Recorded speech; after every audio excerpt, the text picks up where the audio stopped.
Bom dia, galera! Bem-vindos ao Loop Matinal dessa sexta-feira, dia 5 de fevereiro, com as notícias mais relevantes sobre o mundo da tecnologia. Quem fala aqui é o Marcos Mendes, e hoje no seu Loop Matinal do Loop Infinito, eu vou falar do Apple Music para Android permitindo o armazenamento de músicas no cartão SD, Apple condenada a pagar $625 milhões em processo de quebra de patente, GoPro avisando que 2016 vai ser um ano difícil, removendo produtos do mercado e anunciando a Hero 5,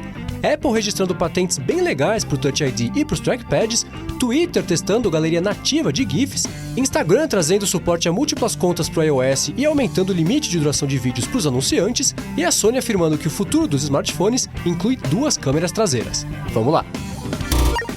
Eu começo o episódio de hoje falando sobre uma declaração que o diretor financeiro da Sony, um cara chamado Kenshiro Yoshida, deu durante a divulgação dos resultados financeiros da companhia. De acordo com ele, 2017 vai ser o ano dos celulares com 2 câmeras traseiras, com grandes empresas do mercado de smartphones adotando essa tecnologia. Ele disse que agora em 2016 a gente já vai ver essa tecnologia no mercado com a adoção do sistema por uma grande fabricante e que essa adoção vai fazer todas as outras empresas seguirem o exemplo adotando esse sistema no ano que vem. Ele não deu nomes, não falou quem é que vai adotar a tecnologia primeiro, mas essa declaração ecoa um rumor que já tinha aparecido há uns dias, que cravou que o iPhone 7 Plus vai contar com um sistema de 2 câmeras traseiras, tirando proveito da aquisição da empresa Lynx, que já domina essa tecnologia. Se esse rumor é verdade ou não, a gente só vai descobrir em setembro, mas, pelo menos de acordo com o CFO da Sony, esse é um recurso que vai chegar para a maioria dos usuários de smartphones em geral até o ano que vem. Agora esperar para ver o que os fabricantes vão fazer para tirar proveito dessa tecnologia.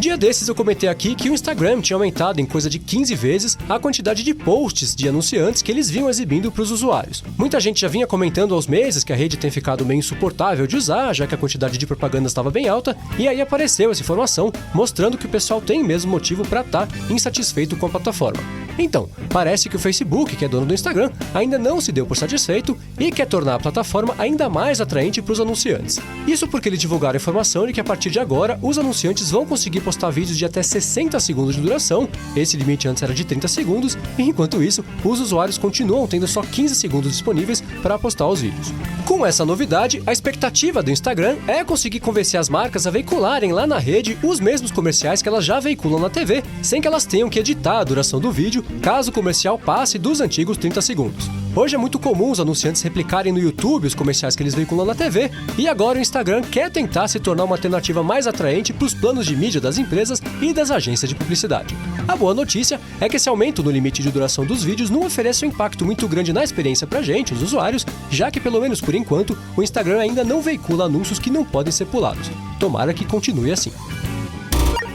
Ainda sobre o Instagram, ontem alguns usuários de iPhone ganharam acesso à possibilidade de adicionar mais de uma conta ao aplicativo, o que facilita bastante a vida de usuários que administram mais de uma conta por qualquer motivo. Esse é um recurso que já tinha aparecido para usuários de Android em novembro do ano passado e agora parece que chegou a vez dos usuários de iPhone de conseguir aproveitar o recurso. A exemplo do que aconteceu com o Android, a novidade não apareceu para todo mundo de uma vez, ela está sendo liberada aos poucos, e se você quiser saber se está entre os contemplados, é só acessar a tela do seu perfil, tocar na engrenagem que leva para as configurações do app e em seguida procurar pelo botão adicionar conta lá na parte de baixo, junto com os botões de sair e de limpar o histórico de busca.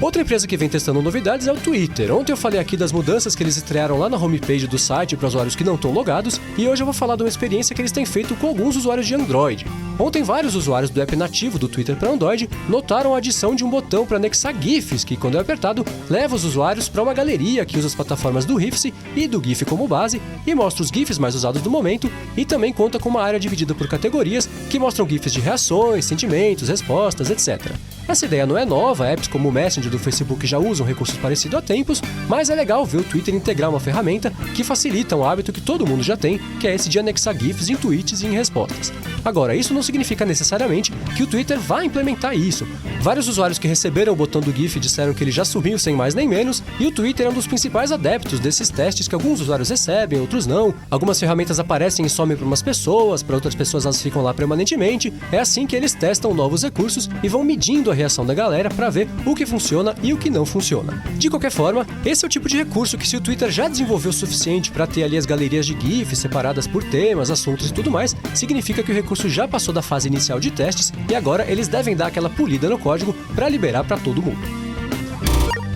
Agora eu vou falar de duas patentes bem legais que a Apple garantiu ontem e que dão uma dica do que eles querem fazer para evoluir o Touch ID e os trackpads dos Macs. Primeiro, o Touch ID. Eles registraram um sistema que permite cadastrar impressões digitais diferentes para exercer funções diferentes, como por exemplo uma impressão digital que só vai liberar o acesso a alguns aplicativos e recursos do aparelho, o que seria ótimo na hora de um pai deixar o iPad na mão de um filho pequeno, por exemplo. Eles detalham ainda que o dono do aparelho pode determinar um tempo máximo para uso do dispositivo, e aí funciona assim: acabou o tempo, ele trava de novo e só destrava com a impressão digital correspondente. Além disso, eles registraram sensores que entendem diferentes níveis de pressão no botão e que seria uma espécie de 3D Touch no botão do Touch ID e que pode, por exemplo, fazer o usuário voltar para a tela de início com uma pressão mais leve ou cumprir uma tarefa específica dentro do aplicativo com uma pressão mais forte do botão. Outra coisa legal que apareceu nesse registro é a capacidade do Touch ID de perceber a direção na hora que o botão é apertado, o que poderia, por exemplo, transformar o Touch ID em um joystick.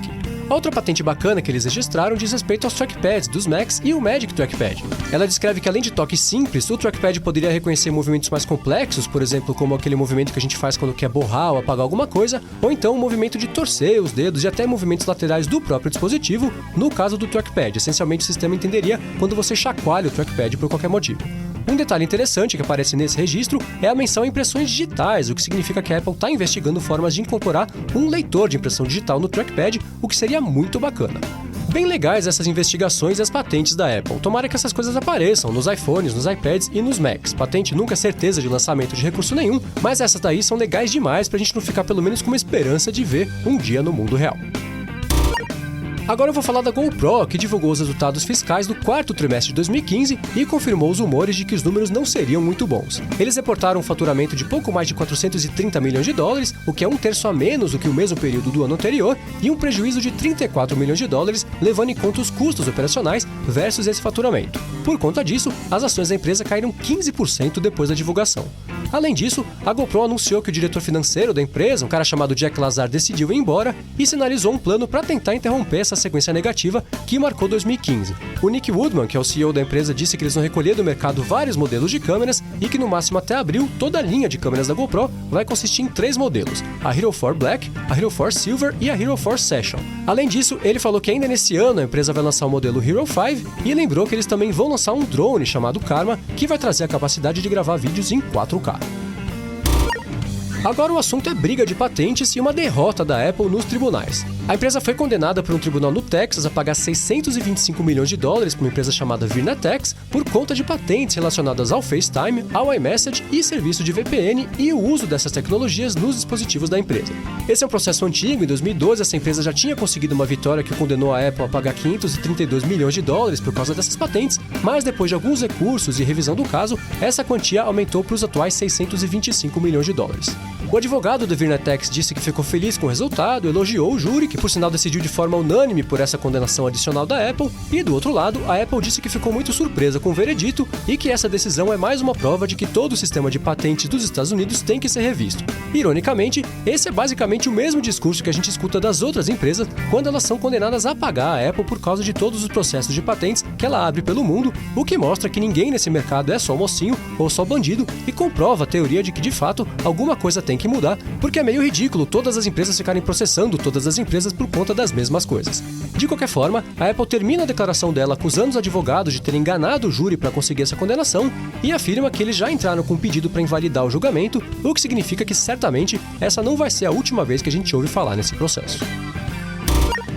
E por último, eu vou falar de uma novidade bem legal que apareceu no app do Apple Music para usuários de Android. Pintou lá na Google Play uma atualização que possibilita que os usuários do serviço façam download de músicas e consigam armazenar essas músicas em cartões SD, aumentando a quantidade de canções que podem ser escutadas quando a galera estiver sem uma conexão com a internet. Essa possibilidade de aumentar o armazenamento do aparelho com cartões SD é uma das maiores vantagens dos aparelhos que rodam Android, e com essa atualização do Apple Music, o aplicativo e o serviço ficam ainda mais úteis e finalmente conseguem tirar o máximo proveito dos aparelhos dos usuários, oferecendo um recurso que nem mesmo o pessoal que usa iPhone consegue aproveitar. É isso aí, galera. O Loop Matinal do Loop Infinito vai ficando por aqui. Os links das notícias de hoje vocês encontram aqui na descrição do episódio e também lá no soundcloud.com/loopmatinal e no youtube.com/loopmatinal. Se você quiser falar comigo no Twitter, procura por MVC Mendes, que eu tô sempre por lá. Obrigado a todos pela audiência, bom fim de semana, não deixem de se inscrever lá no canal do Loop Infinito no YouTube e eu volto na segunda de manhã. Falou!